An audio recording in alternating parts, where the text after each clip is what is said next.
are we doing? Blue.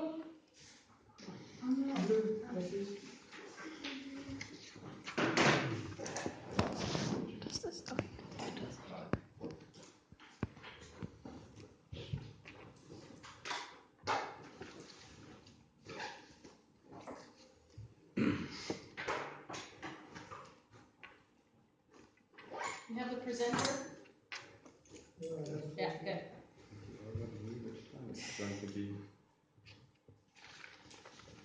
So, good afternoon everybody. My name is Aryan Anand and I was at an industrial visit with a friend of mine, Tim. And he told me that he was talking to his brother's girlfriend a day before we met. And he mentioned that he had an Indian friend, namely me. And her response was, "Oh, India! I would never visit there. It's a dangerous, dirty and smelly country where everybody is ready to scam you the moment you land." So that got me wondering, why does she have such a negative perception of India? Where on earth did she get it? And then I found out that she had seen a movie. Everybody likes a movie. And maybe you guys are aware of this movie, maybe not, but a sizable chunk of people in the West are aware of this movie and they have seen this movie. And they have a similar perception that whatever is shown in that movie is correct. The name of the movie is Slumdog Millionaire. Yeah, you can see a few smiles there, a couple of nods there, so I'm guessing you guys are aware of this movie. Now make no mistake, this is a great movie, I love it, especially love the music. Perfect. But that's what it is. It's a movie, not reality. And thanks to this movie, there are certain stereotypes that have been developed against India, or for India, if you will. But what is the reality? Has that movie shown us the reality or only the stereotypes? Well, today we are going to find out. So when people in the West think of India, they tend to think it as a third world poverty-stricken country where people are so poor that they don't have to eat, they are starving. It is a dirty country where you can see piles of garbage on the side of the road. And if you ever visited India, you're going to have to crap on the side of the streets because everybody lives in the slum and they don't have proper lavatories. It is a dangerous country. These are the kind of images people tend to get when they think about India. They say the air quality is so poor that you're going to have to wear a breather. After about 5 minutes, you land in India. I was at a party last summer in London, and I overheard an elderly British gentleman talking to his colleagues and saying that India is such a backward country with this very primitive population that it is incapable of any scientific endeavors. It is a land of snake charmers, curry, which is delicious by the way, and call centers. So far, the perception of India has not been positive.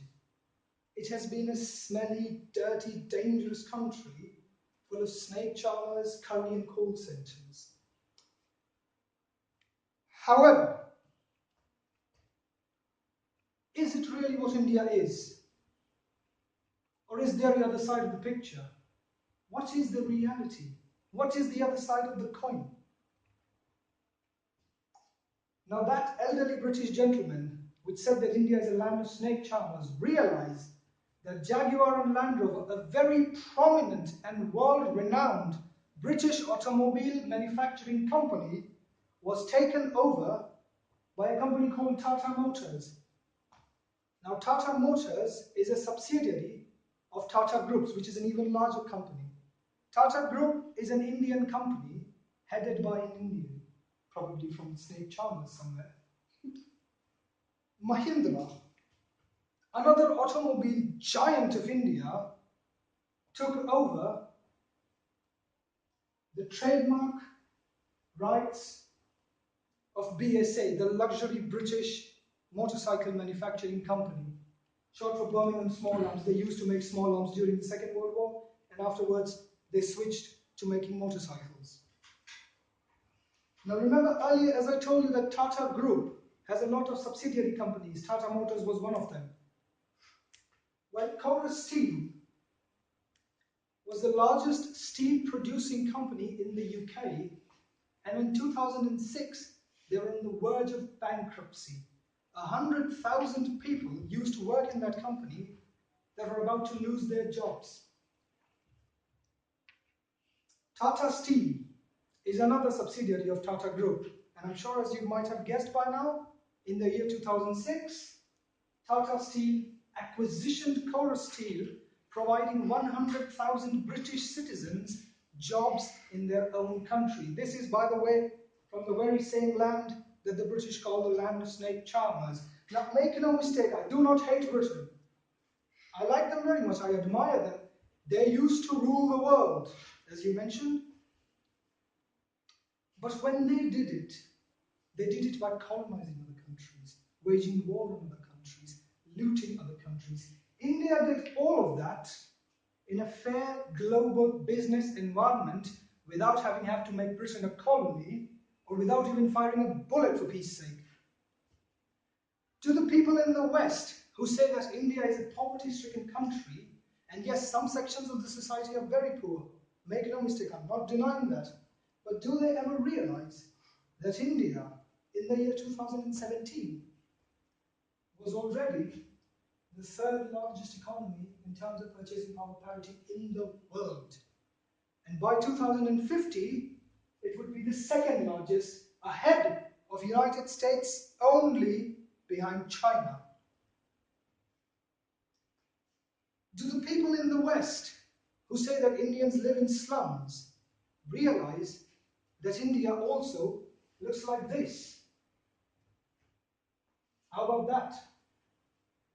Or what about this? Doesn't really look like a slum to me. And this? Piles of garbage on the side of the roads? I don't think so. What do you guys make of it? Has anybody ever shown you the real picture of India?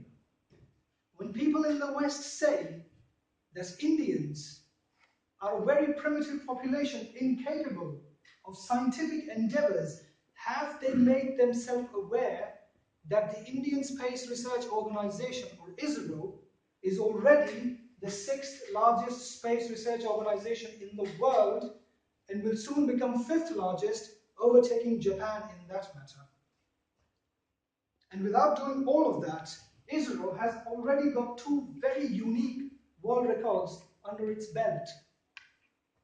The first one is that it launched 104 satellites in a single rocket, 101 of which were international,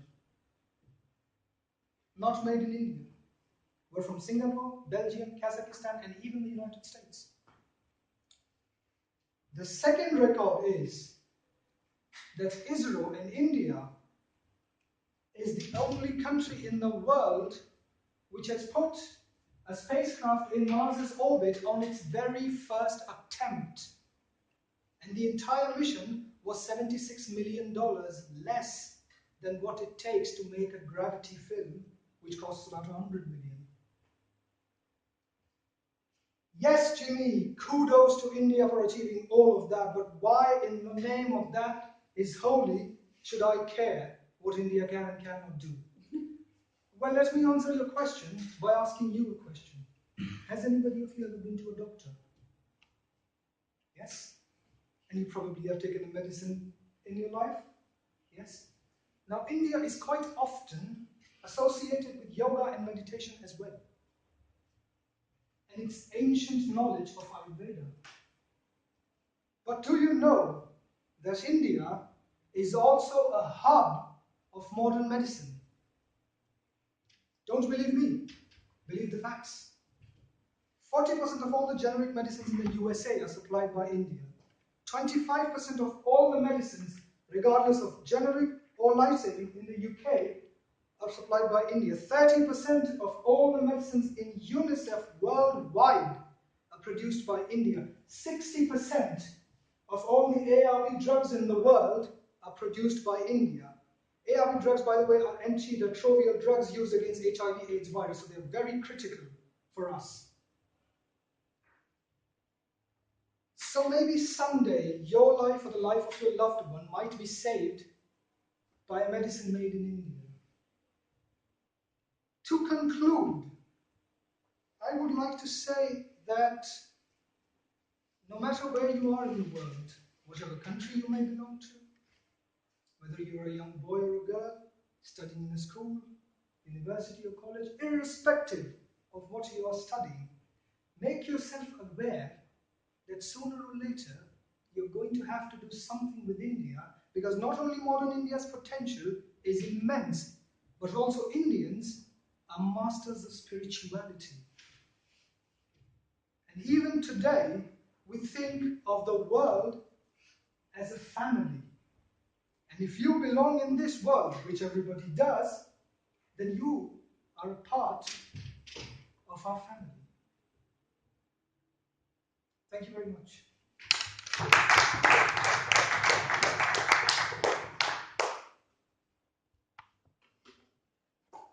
I would love to answer some questions now, please. Yes? I already knew about the fact with this rockets, and they have a large space industry. Very good to know that. But and I don't know much about India. Can you give me a rough estimation if the stereotypes about the slums are in any way true? How many percentage of the population is living in slums? Yes, I can't exactly tell you how many percentage of the population is living in slums, because to be honest, even I don't know that it varies. But yes, there is a sizable chunk of population that lives in the slums. But that does not mean that the government of India is not doing anything about it. It is getting better every year, and I should say every month. Recently I heard that a 13-acre area, which is full of slums, was demolished, and all the people who were living there were given temporary homes elsewhere, whilst the government built them new homes right there. So that is something that is being already addressed, and I believe in a few years we should get rid of all those slums. Yes? I like your president of India. You see him at many talks, and he's very encouraging, and he's a good speaker, and he does a lot for his country. I believe you mean the Prime Minister of India, Narendra Modi.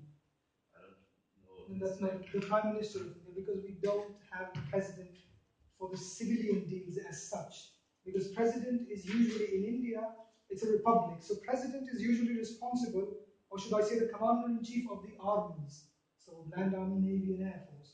Prime Minister, on the other hand, is responsible for all the civilians, democracy and relationship with other countries and that sort of thing. So probably you want me to say about the Prime Minister. Yeah, that's it. Yes? May I ask where in India you grew up? Yes, of course you can. I grew up in New Delhi. That's the capital city of India. Yeah, I know, because I had a boyfriend of one of my best friends is also from, I think, New Delhi. Okay, that's good. Any more questions? Why did you move away from India? Why did I move away from India? Well, that's a very interesting question, because I want to make my life better. I want to have a better degree, I want to have a better life. Not that India won't provide me a good life, but that would be a good life, not a better life. Yes? What for a car was that in the future? That, yeah, I can show you. That's actually chicken curry. You're the only one Chicken korma. who remembers the word of. It's quite delicious. This is actually what I cooked. So it's not a photo of taken somewhere. This is what I cooked. Probably. Yes, please. Are you planning on going back to India after your degree? I probably am not. Well, my father is very clear cut on this. He says if you find a good job, good paying job in Germany, then stay in Germany. And if you find a good paying job in India, then come back. And my mother is a bit reluctant, saying no, come back to India. Oh, of course. I haven't really decided on it, to be honest. So maybe I have a couple of more years to think about it, and then probably I'll decide it. Do you have a question? Lovely. Anyone else? Thank you very much, ladies and gentlemen. Feedback. Yes. Change the voice at the right spots and spoke very clear and freely, and yeah, it was really nice to hear. Like, I like to listen to it. Thank you. Yes. I think it was really, really well done. And each part I've yesterday mentioned, you've covered now. Yep. And first I thought like the ARV drugs, oh come on, he's forgetting it. You did it. It was nice. It was important. I had recognized that people won't probably understand it, so I need to explain. Yeah. it. And So- you made a new slide about it. Yeah. Really good. And you Because that covered- was my thing. I was like, what's ARV? And then you clicked it and I'm like, oh. Yes. Yes. I really don't find anything negative. It was just you have amazing presenting skills and you should totally build on that. Thank you very much. Cheers. Yes, please, Julia. I was really impressed of your hook because it was personal, but it was really good. It was nice speech because you make all these dramatic pauses and a nice interpretation, and you also has a really nice word. The only thing I would criticize, and I'm so happy that I found something to criticize, because unless I had to say you're perfect, no, just kidding. I wouldn't have liked that either. Please go on. No, just kidding. It was really, really close to perfect. But you did this kind of slide you meant once by this did you know fact. It was just too much bullet point text. Oh yeah, but I had to mention that. Yeah, they're really slightly important. inevitable. But maybe just You can do it visualize visualizing. or just make one slide for every fact and have an even more dramatic Drama. effect. So you're not showing it all at the same time. Yeah. Spread them out. Okay. It just doesn't fit between all the other great slides. There was just Yeah. one that just jumped.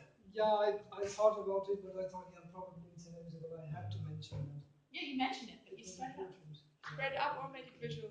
But When in doubt, just make more slides. But because it was just one slide where it was like this, it was like, okay, there's so much information here on this point. Yeah. So you could take it as breaking the rules for this point.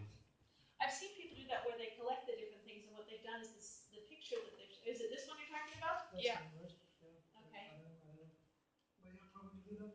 Yeah, but you write 40% genetic medicine US. in the US. You don't need to see of all in the. If you take those out, you know, Oh, right, yeah. you could probably less. reduce it at least with that. Yeah. Okay. and then just make it click it one after the other and let the Yeah, audience don't think have them about up there this at once. amazing. Have them come up one by one onto the slide. Okay. and let the audience think about this amazing fact that 40% of all the genetic medicine is made for the US is made in India, because it is a really impressive thing. And to be honest, I'm not totally into this Slumdog Millionaire thinking, but I was quite impressed about all these industrial takeovers and the aerospace technique, and yeah.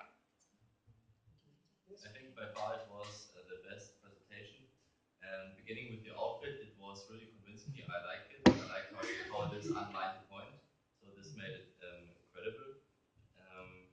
And it was even, it's hard, the topic is hard convincing people of a topic like you convinced me looking into India as an uprising country. Not as a third world country. Yeah. You have a comment? Yes. Yeah, it's just, again, amazing presentation. I'm a big fan of your way of presenting it, but as I'm the master of time, you were always at almost 11 minutes. I knew that would be coming. That's okay. It was just fine. So I was thinking about what was maybe too much, and at the beginning you were talking a very long time about automobiles and all the companies around it. Maybe cut that down to basic information. It was a lot of information about cars. and Because he what loves companies. cars. That's, Yeah. that's the only thing I could find. So no, I would pay attention to that. Yes, please. One thing I was missing is one slide where you show that you are talking about cars, airspace, and all that. So now, structural slide. Yes. So here when I began They talking have about got giving an overview about all the arguments that are going to come. But Yeah, then you This take is away such the an story. elaborate topic that I could probably present the topic for half an hour. I don't think if you want to hide your structure because you want to show them things that they're not thinking of, I think that's absolutely fair.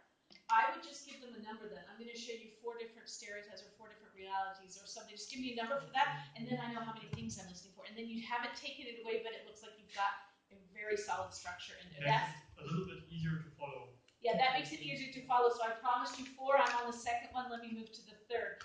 I've seen people do that a lot when they don't want to say what it is, and it works really well. Because then the listener knows I'm listening for 4 things, and I have no idea what they are. Because I get that. You don't want to take it away. I get that. I really get that. And it would have taken away. You started Monday very, very strong. We all loved it. And you were very, very funny on Monday. And I am so happy that today's presentation was a serious topic that also had a passion in your voice so that you could try that switch, just like you putting on a pair of pants. You changed from funny to serious, but with humor involved, but still very, very, very like on point. And I was worried you could only do the funny thing. You could only be the comedian, and you can't just be the comedian. You can do all ranges. And I think one of the best things for me in the entire presentation was watching Florian's face. Why? Because he was so into your presentation, and so and at the end he's just shaking his head going, oh my God, how the heck does he do this? And he said it, I'm your biggest fan, but it really was so cute to watch with this. I hope you guys stay in touch with each other, because yeah, I really think so, because you have a lot to share there, and maybe he can take you to some of the movies in Augsburg. You could be the person to go with them.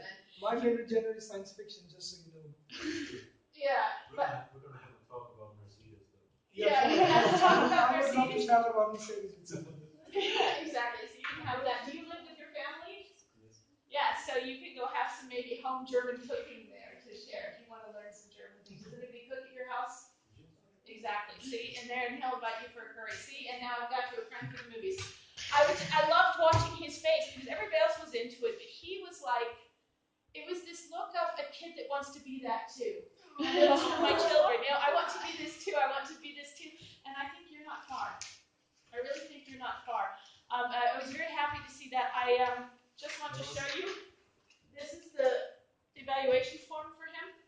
I managed to write down not a single word, which is either a really good sign or a really bad sign. Either I've made a shopping list of toilet paper in my head, or I was so into it that I couldn't write down a single word. So you got the positive one. I did not think about toilet paper at all during this presentation. I want to thank you for that. I'm very glad you went last, because I don't think I could get anybody else to come to the front right now.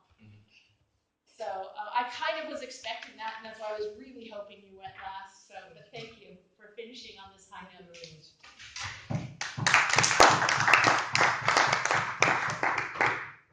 So I'm going to say some really nice Zusammenfassende-Wörter now, and I don't know what they are. It's been a great week with you guys. I love seeing the growth in 5 days. I love watching you go through the different things, and also even those of you that felt like today wasn't perfect, I think every single person here knows exactly what area they still need to work on. Everybody has a very clear picture about what am I good at, what am I not so great at. Everybody has a clear picture on who did this particular thing really well, which ideas could I steal from other people, and this is a process, and this was the beginning of a process, and I hope it started sort of an inspirational growth process for yourselves. As far as, Is it possible to take a course twice, so in a year? So you want to take it again? Presenting Tech 2? Sure. I mean, what I actually have done with people is that people have come back to do the presentation again on the Friday. What? Yeah, just to try it again, like in the next time that I offer the course and stuff. But I'm not offering it that soon again, simply because I'm in charge of going to Bourges with the exchange program to France, because I speak zero French. Long story. I really speak zero French, but I'm working on it. Je m'appelle Lisa. I'm that far now. I've looked at Unit 1. Je ne sais pas. Je ne sais pas. Je ne parle pas français. That's the end of my French right there. Anyway, just, as far as the paper is concerned, please try to get this to me at the latest by Friday of next week. So this time next week, I'd like to have it, which means I can then correct it over the weekend, fun and games for me, so that on Monday morning, the 1st, I hopefully have the grades to turn into the system. It could, however, take a while before you all can go online and see those grades, because I'm not the one who then makes the magic happen. I just turn in the form. So, yeah. Don't worry, you'll put your grades in. Yeah. When do we get the grades? I will hopefully